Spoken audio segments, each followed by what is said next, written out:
আচ্ছা, তোমার নাম শুনেছো জেল? জেল মানে কি বলেছিল? যে বিস্তার মাধ্যমটা হচ্ছে গিয়ে সলিড আর বিস্তৃত দশাটা হচ্ছে লিকুইড। মেন বিষয়টা কিরকম হয়, যে বিস্তার মাধ্যমের কণাগুলো, সলিড কণাগুলো পরপর যুক্ত হয়ে যে খাঁচাটা তৈরি করে, সেই খাঁচার মধ্যে বিস্তৃত দশা লিকুইডটা ঢুকে থাকে। এই জেলটা দুটো টাইপ, একটা রিভার্সেবল জেল, একটা ইরিভার্সেবল জেল। একটা যে পরাবর্ত আর একটা হচ্ছে অপরাবর্ত।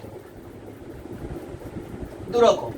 কিরকম না, ধরো পরাবর্ত জেলের ক্ষেত্রে কি হয়, আমি যখন সেই জেলটাকে নিয়ে সেক করতে থাকবো, ঝাঁকাতে থাকবো, তখন ট্র্যাপড হওয়া ভিতরের তরল বিস্তৃত দশা বেরিয়ে আসবে এবং পদার্থটা সলিডিফাই করে যাবে।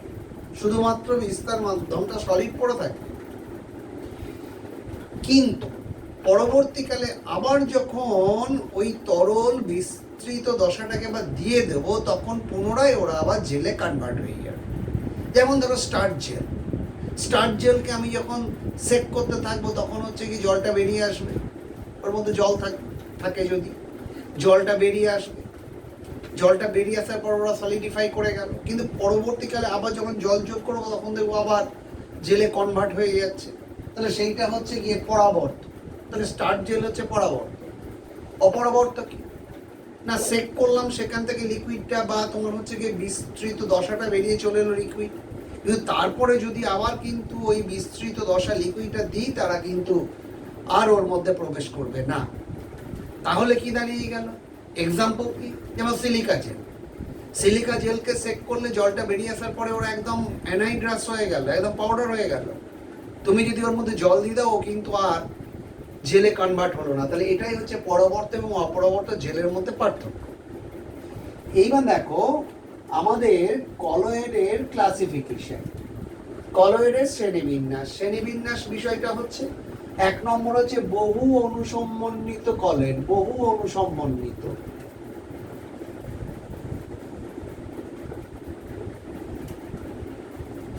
বহু অনুসমন্বিত কলয়েড জিনিসটা কি? তাহলে কলয়েড কণাগুলোর একটা নির্দিষ্ট ডাইমেনশন আছে, একটা মাপ রয়েছে, 10⁻⁴ থেকে 10⁻⁵ থেকে 10⁻⁵ সেন্টিমিটার। তাহলে অসংখ্য ক্ষুদ্র ক্ষুদ্র অণুগুলো একসঙ্গে যখন যুক্ত হয়ে গিয়ে একটা কলয়েড কণার আকার ধারণ করবে, তাকে বলা হচ্ছে তোমার বহু অনুসমন্বিত কলয়েড। বহু অনুসমন্বিত কলয়েড মানে অনেকগুলো অণু একসঙ্গে যুক্ত হয়ে গিয়ে ওরা হচ্ছে কলয়েডটা তৈরি করছে। যেমন ধরো আমি বলছি গোল্ড সল্ট। গোল্ড সল্ট অসংখ্য ছোট ছোট সোনার কণা একসঙ্গে যুক্ত হয়ে গিয়ে কি হবে না, একটা কলয়েড কণার আকার ধারণ করবে। সেটা হচ্ছে গিয়ে কি, বহু অনুসমন্বিত কলয়েড। আর এইগুলো সাধারণত লায়োফোবিক বা হাইড্রোফোবিক কলয়েড হয়। এরপরে হচ্ছে ম্যাক্রোমলিকুলার।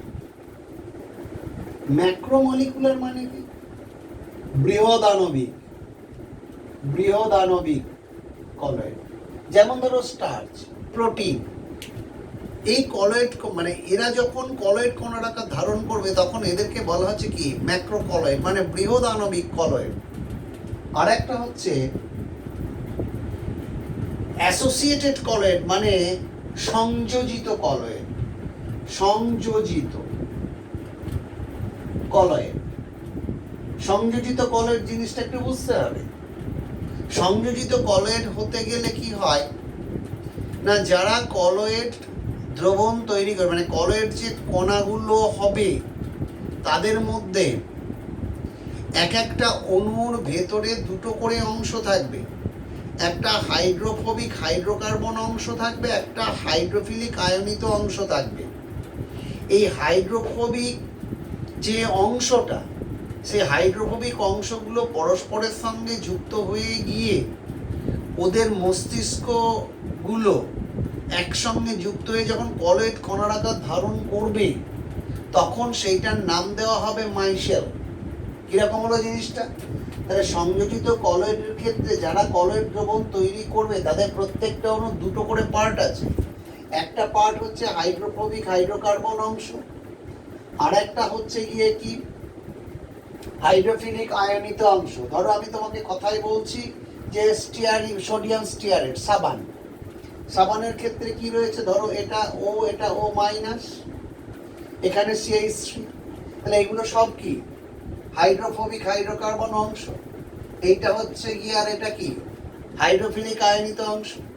এইবার করে কি, একটা নির্দিষ্ট তাপমাত্রায় নির্দিষ্ট গাঢ়ত্বে এই হাইড্রোফোবিক হাইড্রোকার্বন অংশের মাথাগুলো পরস্পরের সঙ্গে যুক্ত হয়ে গিয়ে যখন একটা কলয়েড কণার আকার ধারণ করবে, সেই কলয়েডটার নাম দেওয়া হচ্ছে মাইসেল বা মিশেল।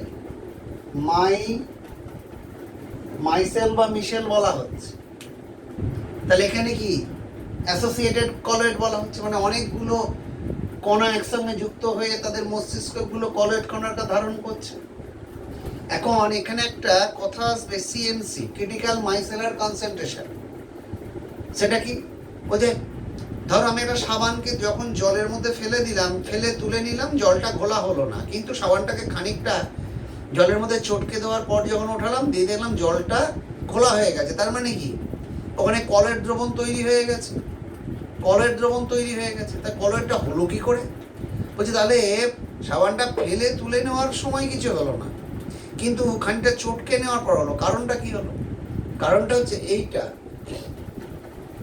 যে সাবানের ভিতর যে সমস্ত দুটো প্রান্তযুক্ত অণুগুলো ছিল, তাদের হাইড্রোফোবিক হাইড্রোকার্বন অংশগুলো পরস্পরের সঙ্গে যুক্ত হয়ে গেছে। যুক্ত হয়ে গিয়ে কি করেছে, এটা একটা কলয়েড কণার আকার ধারণ করে ফেলেছে। এই যে কলয়েড কণার আকার যেটা ধারণ করে ফেললো, সেটা কি একটা নির্দিষ্ট গাঢ়ত্বে হলো। সেই গাঢ়ত্বটা যদি, মানে সাবানটা যদি কম সময় ধরে তুমি ঘাঁটতে, তাহলে হতো না। তারা নির্দিষ্ট গাঢ়ত্বে গিয়ে মাইসেলটা তৈরি হলো। তার নির্দিষ্ট তাপমাত্রায় যে গাঢ়ত্বে মাইসেল তৈরি হলো, এটাকে বলা হয় কি, CMC, ক্রিটিক্যাল মাইসেলার কনসেন্ট্রেশন। আর যে টেম্পারেচারে মাইসেলটা তৈরি হয়, সেই টেম্পারেচারকে বলা হচ্ছে ক্রাফট টেম্পারেচার। Krafft temperature. আর যে ন্যূনতম গাঢ়ত্বে বা minimum concentration required for being the formation of this micelle is called CMC, critical micellar concentration. এটা কাদের ক্ষেত্রে প্রযোজ্য? না, অ্যাসোসিয়েটেড কলয়েডের ক্ষেত্রে এটা প্রযোজ্য। এবার দেখো কয়েকটা কলয়েড তৈরি করার ধরন, সব জানার দরকার নেই। ধরো আমি গোল্ড সল্ট তৈরি করি, মেটাল সল্ট, আমি তো ইমালশন তৈরি করেছি, পেপটাইজেশন করেছি, বা ধরো মেটাল সল্টটা যে প্রসেসটা করে, সেটা হচ্ছে কি ব্রেডিং-সার্কস প্রসেস। ব্রেডিং-সার্কস প্রসেসটা কি না, একটা পাত্রে আমি হিমমিশ্র নেব, তার মধ্যে একটা মানে ফ্রিজিং মিক্সচার নেব, তার মধ্যে একটা পাত্র রেখে দেবো, দিয়ে তার মধ্যে আমি দেবো কি না, যে বিস্তার মাধ্যম বা ডিসপারশন মিডিয়ামের মধ্যে আমাকে কলয়েডটাকে ফর্মেশন করতে হবে, সেই লিকুইডটা নেব, দিয়ে তার মধ্যে করবো কি না, দুটো আমি ইলেকট্রোড, মেটাল ইলেকট্রোড দুটোকে আমি ওর মধ্যে রেখে দেব, খুব কাছাকাছি নিয়ে আসবো, দিয়ে এদেরকে হাই ভোল্টেজ অ্যাপ্লাই করব। এখন ঘটনা হচ্ছে, আমি যে মেটালের সল্ট তৈরি করতে চাইছি, কলয়েড সলিউশনটা তৈরি করতে চাইছি, ইলেকট্রোড দুটো সেই মেটালের তৈরি হতে হবে। দিয়ে কি হবে না, আমি যখন এদের মধ্যে খুব কাছাকাছি নিয়ে যাব, তখন কি হবে, ওরা দুজন কাছাকাছি যাওয়ার সময় কি করছে না, ওরা হচ্ছে কি স্পার্কিং করছে, বিদ্যুৎ স্ফুলিঙ্গ মানে অতিক্রম করছে। এই বিদ্যুৎ স্ফুলিঙ্গ অতিক্রম করার সঙ্গে সঙ্গে কি হচ্ছে, এদের মুখ থেকে ছোট ছোট কণাগুলো বেরিয়ে পড়ছে।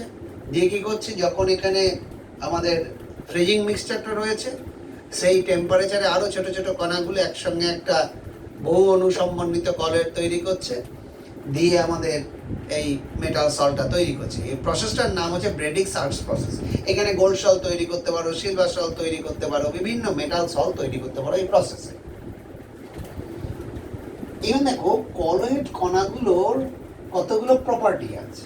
এদের মধ্যে প্রথম লক্ষ্য করা গেছিল ইলেকট্রিক্যাল প্রপার্টি। কিরকম না, একটা কলয়েড সলিউশন নেওয়া হয়েছে, একটা কলয়েড সলিউশন নেওয়ার পর তার মধ্যে দুটো ইলেকট্রোড এর মধ্যে ডুবিয়ে দেওয়া হয়েছে। এই দুটো ইলেকট্রোড ডুবিয়ে দেওয়ার পর বাইরে থেকে কি করেছো, এই দুটো ইলেকট্রোড, একটা ক্যাথোড একটা অ্যানোড, যখন এই দুটো ডুবিয়ে দিয়েছো, ডোবানোর পরে দেখলে যে যখন ওটা চার্জ হয়ে গেল, তখন কি দেখলে যে কলয়েড কণাগুলো একটা নির্দিষ্ট তড়িৎদ্বারের দিকে ছুটছে। তাহলে কলয়েড কণাগুলো একটা নির্দিষ্ট তড়িৎদ্বারের দিকে যাচ্ছে। এইবার খেয়াল করে দেখবে যে কলয়েডটা যদি একটা কণা যদি ক্যাথোডে যায়, তাহলে ওই কলয়েড দ্রবণের সমস্ত কলয়েড কণাগুলো ক্যাথোডে যাবে। কেন গেল? তাহলে নিশ্চয়ই কলয়েড কণাগুলো কি চার্জড, আধানগ্রস্ত।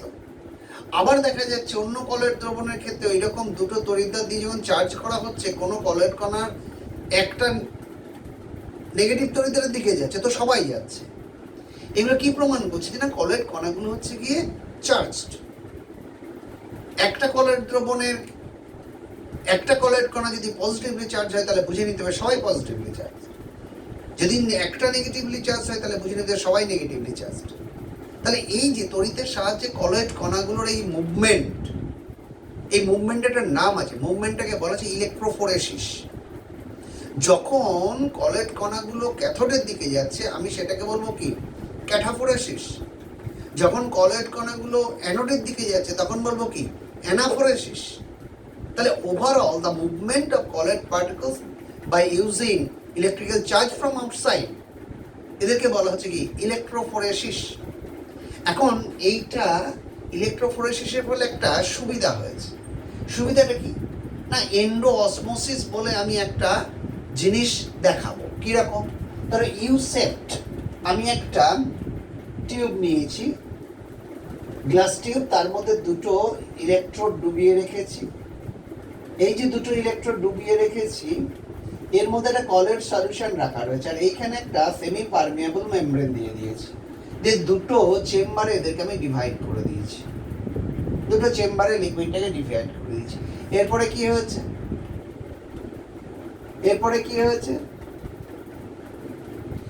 এরপরে হচ্ছে কি না, যখন কারেন্ট পাস করছি, আমি দেখছি যে একটা দিকে লিকুইড লেভেলটা ওপরে উঠে গেল, একটা দিকে লিকুইড লেভেলটা নিচেই নেমে গেল। মানেটা কিরকম? মানে এইখানে লিকুইড লেভেলটা এইরকম নিচেই নেমে চলে এলো। ধরো আগে ছিল সেম লেভেলে ছিল, যখন বাইরে থেকে আমি চার্জ দিলাম, তখন কি হলো? দেখা গেল এই লেভেলটা নিচু হয়ে গেল, এই লেভেলটা কি হয়ে গেল? উঁচু হয়ে গেল। এই লেভেলটা উঁচু হয়ে গেল।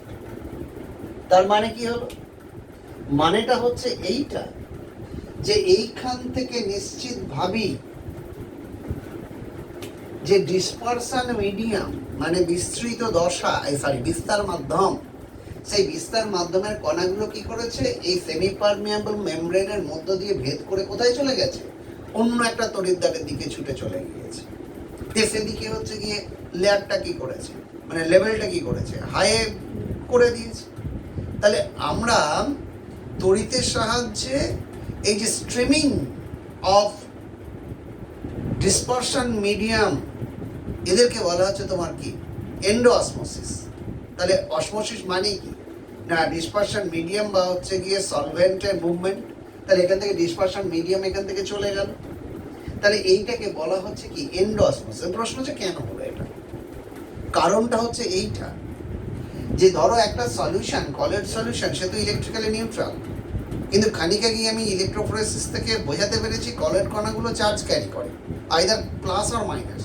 ধরো একটা কলয়েড সলিউশনে সব কলয়েড কণাগুলো প্লাস চার্জ ক্যারি করছে। তাহলে ক্যারি যখন করছে, তাহলে কলয়েড কণাগুলো যেগুলো এ প্রান্ত থেকে হয়তো আসতে পারবে না, এই দিকেরগুলো সোজা এখানে চলে গেছে। তাহলে কলয়েড কণাগুলো যদি পজিটিভলি চার্জড হয়, তাহলে অবভিয়াসলি ওদের যে ডিসপারশন মিডিয়ামের পার্টিকেলগুলো কি নেগেটিভলি চার্জড হতে হবে। তা নাহলে তোরা ইলেকট্রিক্যালি নিউট্রাল হয় না। তাতে কি হবে না, তাতে কলয়েড কণা যদি ক্যাথোডের দিকে মুভ করে, তাহলে নিশ্চিতভাবেই কি হবে না, এখান দিয়ে তোমার হচ্ছে গিয়ে ডিসপারশন মিডিয়ামের পার্টিকেল বা কণাগুলো সে ছুটবে অ্যানোডের দিকে, যার জন্য অ্যানোডের দিকে ওদের যে লেভেলটা, সেই লেভেলটা কি ওপরে উঠে গিয়েছে। তাহলে এইটাকে বলা হচ্ছে তোমার এন্ডো অসমোসিস, এবং তার কারণটা হচ্ছে গিয়ে আমার এইটা। এখানে দেখো একটা নতুন টার্ম তোমার সামনে আমি ব্যবহার করব। সেই টার্মটা কি? টার্মটা হচ্ছে আইসো ইলেকট্রিক পয়েন্ট। আইসো ইলেকট্রিক পয়েন্ট। আইসোইলেকট্রিক পয়েন্টটা কি? বাংলায় বলা হচ্ছে সমতরিত বিন্দু। কি বলছে? এটা উভধর্মী কলয়েড। উভধর্মী কলয়েডের সলিউশন রেখে আমি যখন বাইরে থেকে কারেন্ট পাস করাবো এবং ওই সলিউশনের মধ্যে আমি অ্যাসিড যোগ করব বা ক্ষার যোগ করব, just to change the pH of the solution, আমি দেখলাম যে সলিউশনের পিএইচ চেঞ্জ করলে ওই উভধর্মী বা অ্যামফোটারিক কলয়েডের কোনো সময় কোনো বিভিন্ন পিএইচে ওদের মুভমেন্টটা বিভিন্ন দিকে হবে। বিভিন্ন সময় বিভিন্ন দিকে মুভমেন্ট হচ্ছে পিএইচ চেঞ্জ করতে করতে। বলছে যে নির্দিষ্ট পিএইচে ওই উভধর্মী বা অ্যামফোটারিক কলয়েড পার্টিকেলগুলোর মুভমেন্টটা স্টপ হয়ে যায়, তাহলে সেইটাকে বলা হচ্ছে গিয়ে কি? আইসোইলেকট্রিক পয়েন্ট বা সমতরিত বিন্দু। ওই কলয়েড দ্রবণ যাদের তৈরি করা হয়েছে তাদের এক্সাম্পলটা দিয়ে একটু পরিষ্কার করি। তাহলে আমি বললাম যে পিএইচ মাত্রায় উভধর্মী কলয়েডের কণাগুলোর তড়িৎ চলনটা বন্ধ হয়ে যায়, মানে just to stop the movement of the colloid particle by changing the pH of the solution, সেই পিএইচটাকে বলবো ওই কলয়েড সলিউশনের আইসোইলেকট্রিক পয়েন্ট। কারণটা কি? ধরো আমি বলছি একটা উভধর্মী কলয়েড, সে আমি এক্সাম্পল দিচ্ছি, দ্যাট ইজ একটা amino acid glycine, right? Glycine, it has two part, one end carrying basic group and another acidic group. They are changing their system like this. যখন তারা ফরমেশন করছে, মানে সলিউশনে চলে যাচ্ছে, ওরা এই দুটো এন্ডে এদেরকে বলছে জুইটার আয়ন, দে আর ফর্মিং জুইটার আয়ন, জুইটার একটা ফর্ম করছে। এইবার খেয়াল করে দেখ, আমি যদি এর মধ্যে H প্লাস যোগ করি, that means dropping down its pH, এর পিএইচটাকে কমাচ্ছি। যখন পিএইচ কমাবো তাহলে এর ফরম্যাটটা কেমন দাঁড়াবে? না NH3 প্লাস থেকে গেল, এদিকে CH2COH হয়ে গেল। তার মানে এই যে কলয়েড পার্টিকেলগুলো, they are getting charge specifically one type of charge, এক ধরনের চার্জ ওরা হচ্ছে গিয়ে গেইন করবে। এই যে এক ধরনের চার্জ মানে কি? Plus charge. তখন এর মুভমেন্টটা কোন দিকে হবে? এর মুভমেন্টটা হবে ক্যাথোডের দিকে, দেন ইট উইল শো ক্যাটাফোরেসিস। আমি করব কি, এরপরে সলিউশনের মধ্যে আমি OH মাইনাস ধরো দিচ্ছি, রাইট? OH মাইনাস, তার মানে কি করছি? পিএইচটাকে বাড়াচ্ছি, ইনক্রিজ করছি। এর দিলে তখন কি ঘটনাটা ঘটবে? তখন হয়ে যাবে এটা এরকম থাকবে CH2COO মাইনাস। তাহলে অ্যাসিড দিলে এই ফরম্যাটটা দাঁড়িয়ে গেল, অ্যাসিড বেস দিলে বা অ্যালকালি দিলে এই ফরম্যাটটা দাঁড়িয়ে গেল। তার মানে কি? না এখানে নেগেটিভ চার্জটা রয়ে গেল। তাহলে এ তখন কোন দিকে মুভ করবে? অ্যানোডের দিকে মুভ করবে। তার মানে কি ঘটবে? অ্যানাফোরেসিস ঘটবে।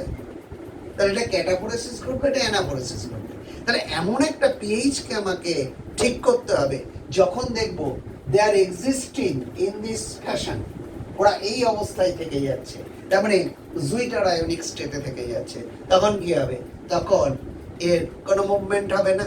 তাহলে এই যে পিএইচে ওরা এই স্ট্রাকচারটা গেইন করে, তাকে বলা হচ্ছে তোমার আইসোইলেকট্রিক পয়েন্ট। এর একটা ইউটিলাইজেশন আছে। কেমন কি? ধরো প্রোটিন তো অ্যামাইনো অ্যাসিড দিয়ে তৈরি। ধরো বিভিন্ন অ্যামাইনো অ্যাসিড রয়েছে, তাদের আইসোইলেকট্রিক পয়েন্টের মান বিভিন্ন। ধরো বলছি একটা প্রোটিনের ক্ষেত্রে আমি যদি বলি 3টে অ্যামাইনো অ্যাসিড দিয়ে তৈরি, সেটা হচ্ছে ধরো গ্লাইসিন, অ্যালানিন, ধরো অ্যাসপার্টিক অ্যাসিড। ধরো 3টে অ্যামাইনো অ্যাসিড দিয়ে একটা প্রোটিন তৈরি, দিয়ে বলছে আমাকে এই অ্যামাইনো অ্যাসিডগুলোকে সেপারেট করতে হবে। কারণ একটা জিনিস মনে রাখবে, যখন জুইটার আয়নিক স্টেটে আসবে তারা হচ্ছে কি প্রেসিপিটেট আউট হবে, অদক্ষিপ্ত হবে, তাকে আমি কালেক্ট করবো। মেন ব্যাপারটা হচ্ছে ধরো গ্লাইসিনের পিএইচ হচ্ছে, ধরো আমি বলছি 3, এর পিএইচ হচ্ছে গিয়ে 4, এর পিএইচ হচ্ছে 5, রাইট?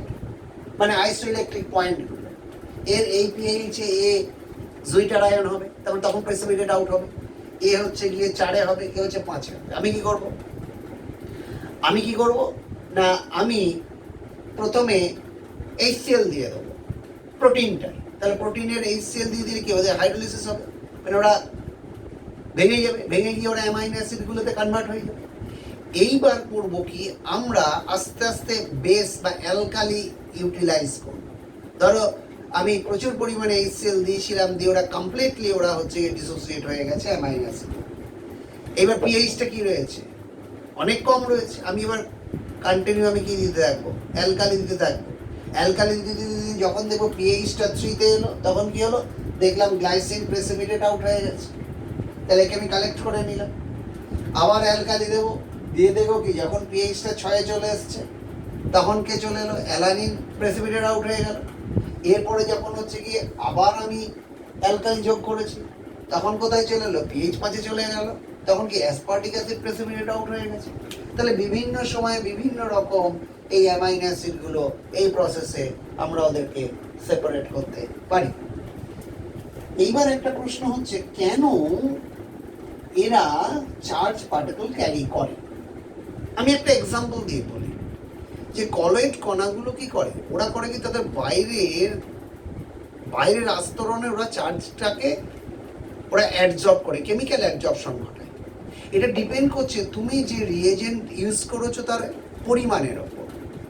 রিয়েজেন্ট ইউজ করেছো, যে রিয়েজেন্ট থেকে প্রোডাক্টটা তৈরি হচ্ছে এবং সে কলয়েডাল পার্টিকেল তৈরি হচ্ছে, সেই রিয়েজেন্ট যেটা ইউজ করছে তার পরিমাণের ওপর ডিপেন্ড করছে যে কলয়েড কণাটা তৈরি হলো সে কোন চার্জটা ওরা গেইন করবে। ধরো আমি বলছি Ki প্লাস AgNO3 তৈরি করবে কি, AgI তৈরি করবে, সিলভার আয়োডাইড প্লাস KNO3। এখন এই যে সিলভার আয়োডাইড এই যখন কলয়েড পার্টিকেল তৈরি করবে, যদি Ki আমার এক্সেস হয়, তো দেখা যায় এই যে AgI এর বাইরে ওরা কেমিক্যালি অ্যাবজর্ব করে I- কে, তাহলে এরা তখন কোন ফোরেসিস দেখাবে, অবভিয়াসলি অ্যানাফোরেসিস দেখাবে, কেমিক্যাল অ্যাবজর্পশন ঘটাবে। আর যদি দেখা যায় যে এই রিঅ্যাকশনে AgNO3 এক্সেস হচ্ছে, তখন কি হচ্ছে না, এখানে যে AgI-টা তৈরি হয়েছে তার বাইরে এরা কি কাকে করবে, Ag+ কে কেমিক্যালি অ্যাবজর্ব করবে। এদেরকে কেমিক্যালি অ্যাবজর্ব করার পর এরা তখন কোন ফোরেসিস দেবে, এরা দেবে ক্যাটাফোরেসিস, এটা দেবে অ্যানাফোরেসিস, এটা দেবে ক্যাটাফোরেসিস। তাহলে এই কারণেই কিন্তু, অর্থাৎ ওই মিডিয়াম থেকে ওরা নিয়ে নেয়, দিয়ে চার্জকে কেমিক্যাল অ্যাবজর্পশন ঘটায়, দিয়ে তোমার এই ধরনের সিস্টেমগুলো তৈরি করে। এবার দেখো, বোঝা যখন গেল এরা চার্জড, তখন আমাদের বুঝতে হবে কোয়াগুলেশন মানে হচ্ছে তঞ্চন।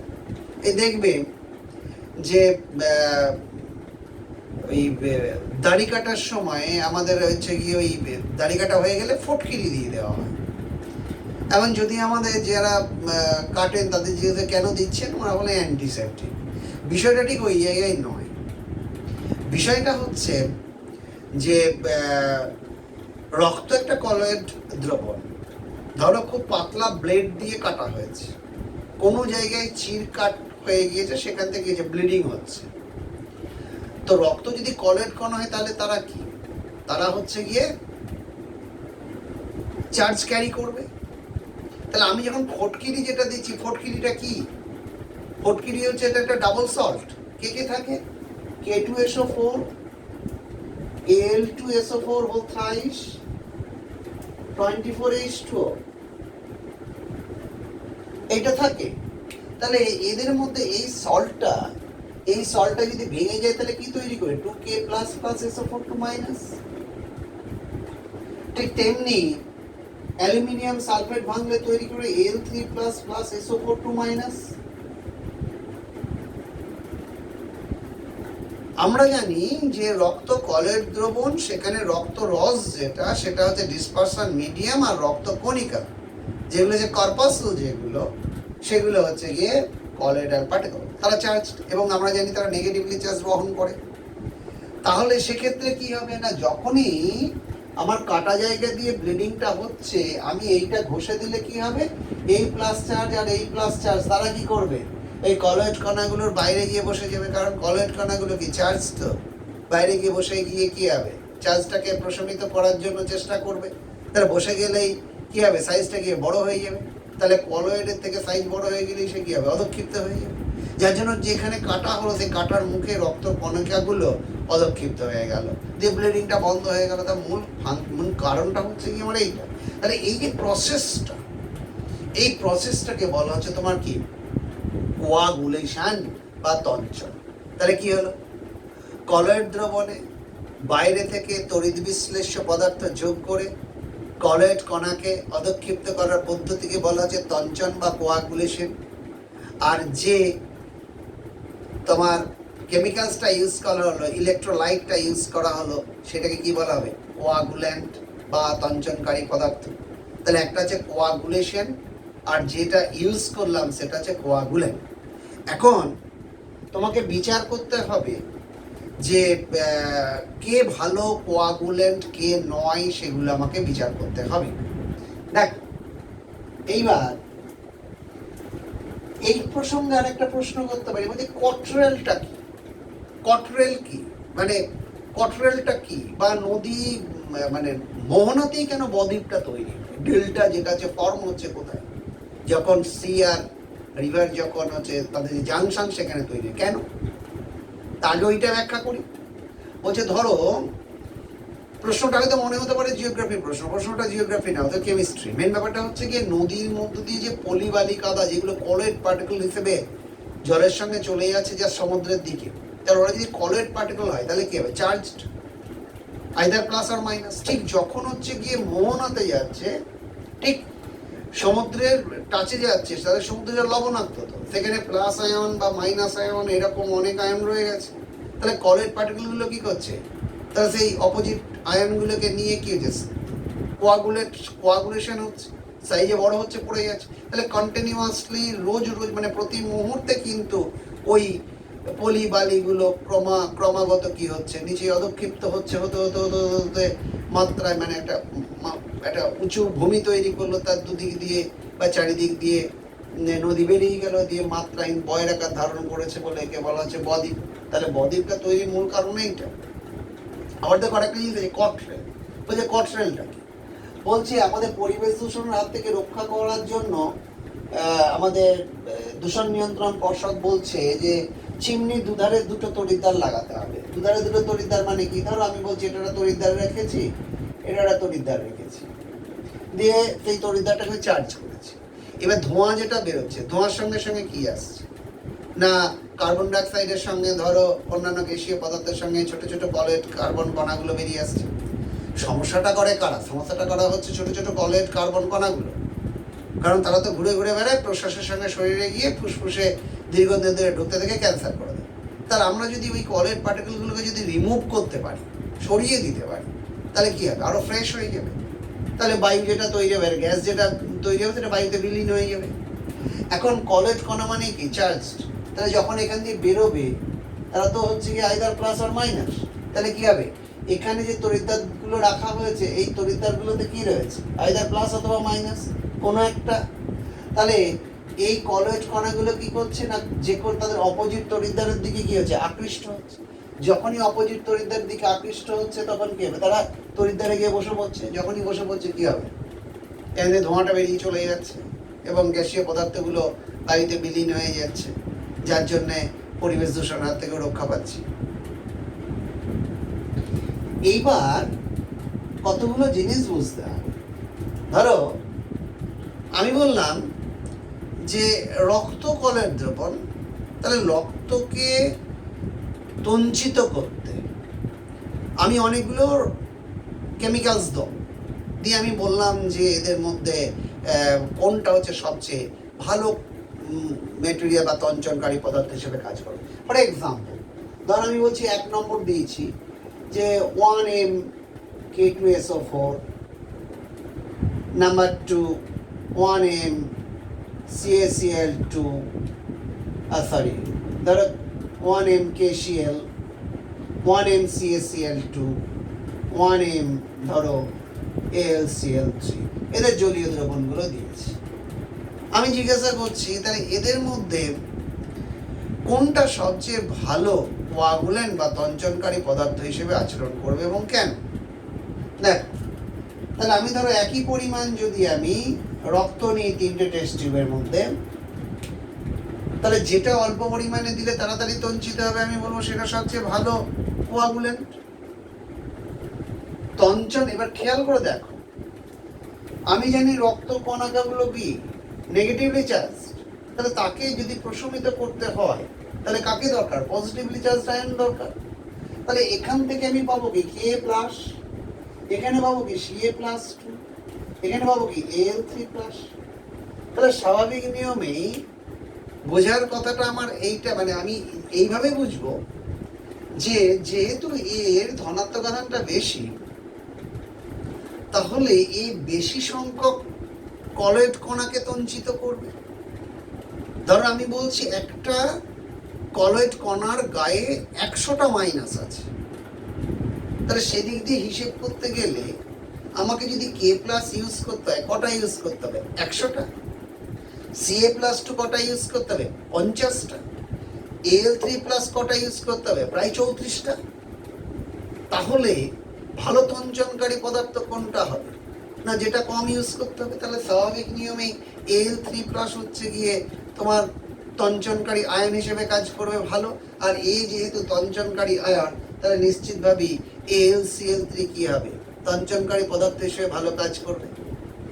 এখন প্রশ্নটা কিরকম দেওয়া হয় যে এইরকম না বলে আমি হয়তো বললাম যে কোনো একটা কলয়েড দ্রবণের মধ্যে তঞ্চিত করতে এদের মধ্যে কোনটা ভালো তঞ্চনকারী পদার্থ হিসেবে কাজ করবে। আমাকে কিচ্ছু বলা নেই সেই কলয়েড দ্রবণে কলয়েড কণাগুলো কোন আধান বহন করে, কিন্তু তোমাকে বুঝে নিতে হবে কিভাবে। দেখো এদিকের অ্যানায়নিক পার্টের সবাইকারই চার্জ হচ্ছে -1, সবাই Cl-, কিন্তু চার্জটা ভ্যারি করেছে কোন দিকে? না ক্যাটায়ন। সঙ্গে সঙ্গে তুমি ওখানে নিজস্ব বুদ্ধিতে বুঝে নেবে যে কলয়েড সলিউশনটা দেওয়া হয়েছিল সেই কলয়েড কণাগুলো নিশ্চিতভাবে অপোজিটলি চার্জ, তারা মাইনাস চার্জ। আর মাইনাস চার্জ হলে এদের মধ্যে যার প্লাস চার্জ বেশি হবে সে ভালো তঞ্চনকারী আয়ন, আর সে যদি তঞ্চনকারী আয়ন হয় তাদের দ্বারা গঠিত যৌগটা কি? ভালো তঞ্চনকারী পদার্থ। সে ভালো তঞ্চনকারী পদার্থটাকে তুমি চিনে গেলে। আবার ধরো একটু পাল্টে দেওয়া, আমি দিলাম 1m NaCl, 1m Na2SO4, 1m Na3PO4। আমি এইরকম 3টে ধরো আমি ডিফারেন্ট আমি দিয়ে দিয়েছি ইলেকট্রোলাইট, দিয়ে আমি বললাম যে কোনটা সবচেয়ে ভালো তঞ্চনকারী পদার্থ হিসেবে কাজ করবে। তুমি কনফিউজড হয়ে যাবে, কিচ্ছু নেই, এখানে এনে এখানেও এনে এখানে এনে, রাইট? সবাই থেকে +1 ভ্যারি করছে কোনটা? নেগেটিভলি চার্জ যেটা স্পেসিস্ট হয়ে সেটা। এখানে Cl-1, SO4 -2, PO4 কি -3। তাহলে নিশ্চিতভাবেই যে তঞ্চনকারী আয়নটা হচ্ছে নেগেটিভ হবে। তাহলে এ যেহেতু 3টে মাইনাস রয়েছে, যার জন্যে এ সবচেয়ে ভালো তঞ্চনকারী আয়ন হিসেবে কাজ করবে। তাহলে এদের দ্বারা সৃষ্ট যে যৌগটা সে ভালো তঞ্চনকারী পদার্থ হিসেবে কাজ করবে। তাহলে এইটা দেখার পর হার্ডি এবং সুল যে একটা নিয়ম বলেছিলেন, হার্ডি এবং সুল যে নিয়মটা বলেছিলেন সেই নিয়মটা হচ্ছে এইটা, বলছেন তঞ্চনকারী পদার্থের তঞ্চন ক্ষমতা, তঞ্চনকারী পদার্থের, তাহলে তার মানে কি? যারা কোয়াগুলেটিং এজেন্ট, তঞ্চনকারী পদার্থের তঞ্চন ক্ষমতা,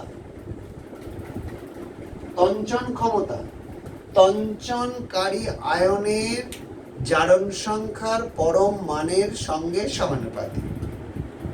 তঞ্চন ক্ষমতা তঞ্চনকারী আয়নের জারণ সংখ্যার পরম মানে, জারণ সংখ্যা প্লাস মাইনাস সব হতে পারে, তো পরম মান বললে শুধু জাস্ট মানটা, জারণ সংখ্যার পরম মানের সমানুপাতিক, পরম মানের সমানুপাতিক। তার মানে তাদের জারণ সংখ্যার মান যত বেশি হবে, মানে পরম মানটা মানে -3 বা -2, সেখানে হিসেব করতে গেলে তুমি যেন আবার ওই হিসেবে ধরো না যে -2 বেশি -3 কম, তা না, পরম মান মানে 3 এর 2। তাহলে তঞ্চনকারী আয়নের জারণ সংখ্যার সঙ্গে সমানুপাতিক। তাহলে যাদের জারণ সংখ্যাটা যত বেশি হবে তারা কি হবে, তারা তত ভালো তঞ্চনকারী আয়ন, তাহলে তঞ্চন ক্ষমতা তত বেশি হবে। যেমন ধরো আগেই আমি দেখাচ্ছিলাম যে রক্তকে তঞ্চিত করতে AlCl3 হচ্ছে সবচেয়ে ভালো তঞ্চনকারী পদার্থ হবে, কারণ ওদের তঞ্চন ক্ষমতা, তঞ্চনকারী আয়ন কোনটা, Al3+, সবচেয়ে ভালো, যার জন্য তার যেহেতু জারণ সংখ্যার মানটা বেশি, যার জন্য বেশি পরিমাণে সে তঞ্চন ক্ষমতাটা কি বেশি হবে। এটা হচ্ছে 1 নম্বর। 2 নম্বর বলছে আর একটা, যে তঞ্চনকারী পদার্থের পরিমাণ তঞ্চনকারী আয়নের জারণ সংখ্যার পরম মানের ব্যস্তানুপাতিক। তঞ্চনকারী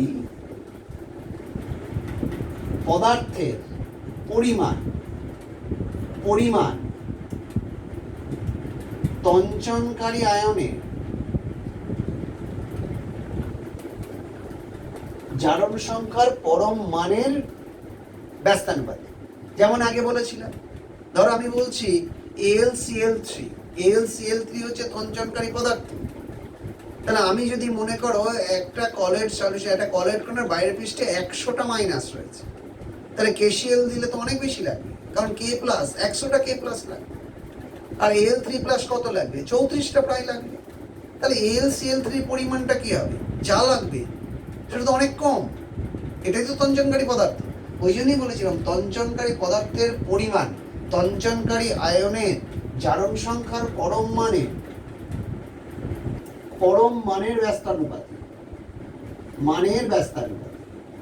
তার মানে তঞ্চনকারী আয়নের জারণ সংখ্যা পরম মান যত বেশি হবে, তার কি হবে, তার পরিমাণটা কি হবে, তত কম লাগবে।